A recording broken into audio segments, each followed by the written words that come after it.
فيديو اليوم عملت مسابقة رسم عالمية شاركوا فيها بس 5 أشخاص. بس قبل ما أبدأ بدي أقولكم إنه أنتوا اللي رح تقرروا مين الفايز. رح أحط 5 تعليقات تحت الفيديو، كل واحد منهم في اسم شخص من المشاركين، وأكتر تعليق رح يجيب لايكات حيكون هو الفايز.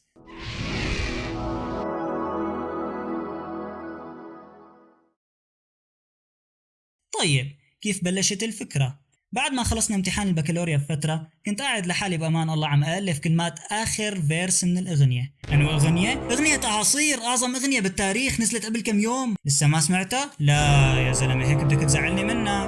والله شوف لي هاللقطة. يا مشيت جوا طريق طويل وما عرفت لوين بيودي، بيقولوا علي مجنون، بيقولوا متجاوز حدي، الفكرة كلها انك مستحيل تتوقع ردي، طول ما مؤمن جوا استحالة يوقف ضدي، ما بتراجع ولا بستسلم، لا ما بيأس بس بتعلم، كنت بتجرح حلم بتهرم، انا موتك جاي بلم، جوا روحي صوت بلم، جاي الاحسن جاي الموسم، مشاعر سودا قلبي سمر، وين الماضي الدنيا تلملم. فاير اون فاير. يلا اذا بدك يعني سامحك روح اسمع الاغنية بعدين تعال، رابط بالوصف.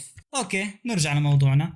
اجاني ابو تويست عم يحكي لي عن التحدي اللي عامله رفيقه يزن، وبالمناسبة هذا الشاب اسطورة، من اكثر الاشخاص اللي بيعطوا ردات فعل حلوة على الفيديوهات، الكل يضرب تحية ليزن، ولولاه ما كنا عملنا هذا الفيديو. يعني يزن فيك تعتبره الزعيم المؤسس للمسابقات، يقال انه هو اللي عمل Arabs Got Talent، بس نجوى كرم سرقته منه.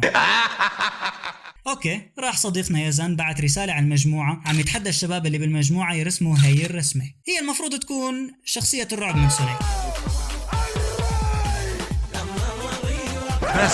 بس وقف عندك. شو شايفني مضحكة ابوك انا؟ اذا ما بتغير اللقطة هلا لألعن.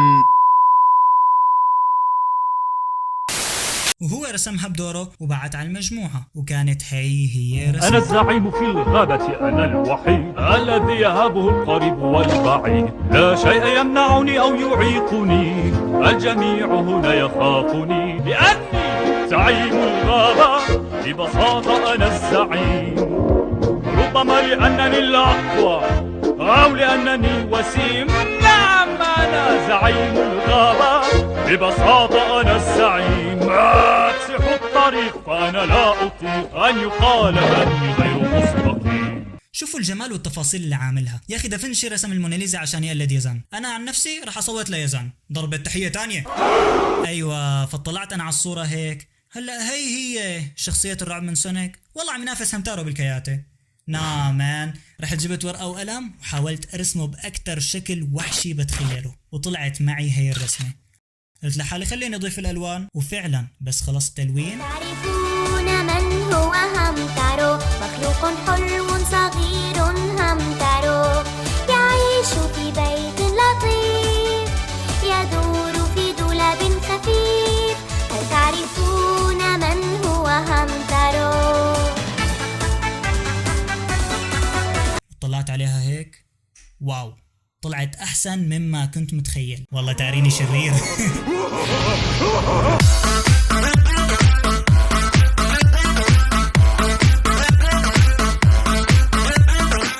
تويستي تحمس وقرر يرسم رسمته هو، واللي ما بيعرف تويستي صحيح انه دبدوب عصبي بس عنده ذوق فني رفيع، وقتها كان بأرض الكير بيرز كان يقعد هو وضياء يناقشوا أحوال الرسم بالبلد وينتقدوا لوحات الفنانين، وسحابة عم يسب الساعة اللي اتجوز فيها.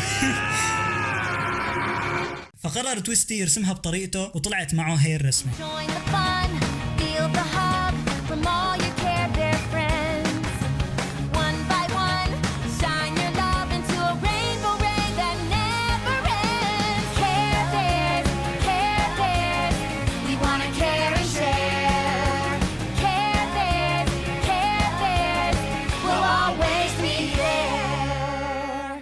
يا أخي هذا ماله دبدوب، هذا بيكاسو، ليكو التظليل اللي عامله. اوه this is fire.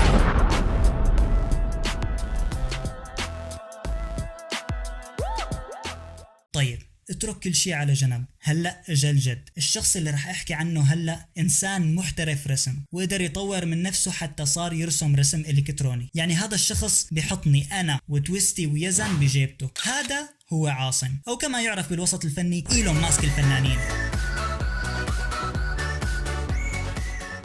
هذا الشخص الورقة والقلم بالنسبة له سخافة ولعب أولاد. انتشرت إشاعات عم تقول إنه هذا الشخص بيشتغل بالمنطقة 51 وقدر يساوي أول رسمة بتقدر تعمل سندويشات زيت وزعتر. انتم متخيلين سندويشات زيت وزعتر؟ أنا برأيي إنه هذا الشخص اللي راح ينقذ البشرية، ما فيها كلام. هلا عاصم حب يغير عن الموضوع الأساسي وقرر يرسم هي الصورة. باليوم اللي بعده مباشرة بعت لي هي الصورة. واضح انه عاصم مركز واخذ الموضوع جد. باليوم اللي بعده المساء كانت خالصة الرسمة وطلعت معه هي النتيجة.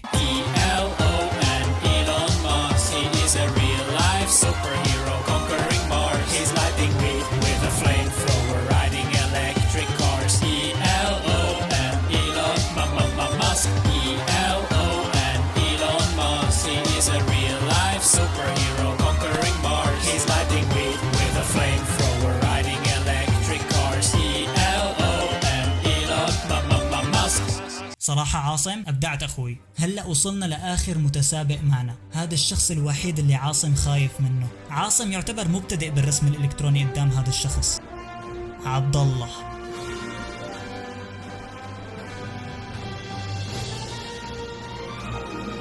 هذا هو أخطر منافس بالمسابقة.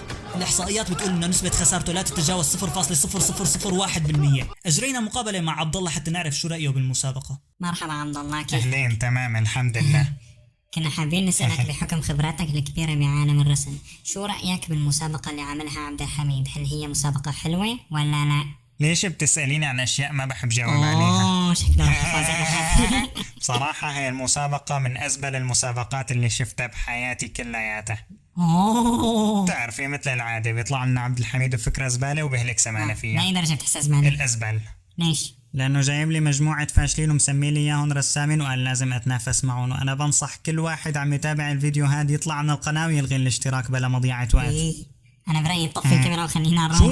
شو طفي الكاميرا؟ ما طفي الكاميرا، لك حتى جائزة ما في بهالمسابقة. طفيها؟ عم تقلعيني العمش وقليلة ذوق. لك يلا إذا بتطفي الكاميرا هلا راح.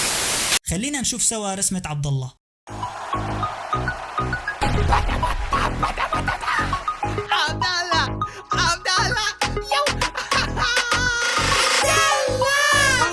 جاي بيقول انه مدركنا ولد عبد الله بتسوي كابتن على مين يا حبيبنا؟ عبد الله جاي بيقول انه مدركنا عبد الله بتسوي كابتن على مين يا حبيبنا؟ عبد الله جاي بيقول انه مدركنا عبد الله بتسوي كابتن على مين يا حبيبنا؟ واو فاير.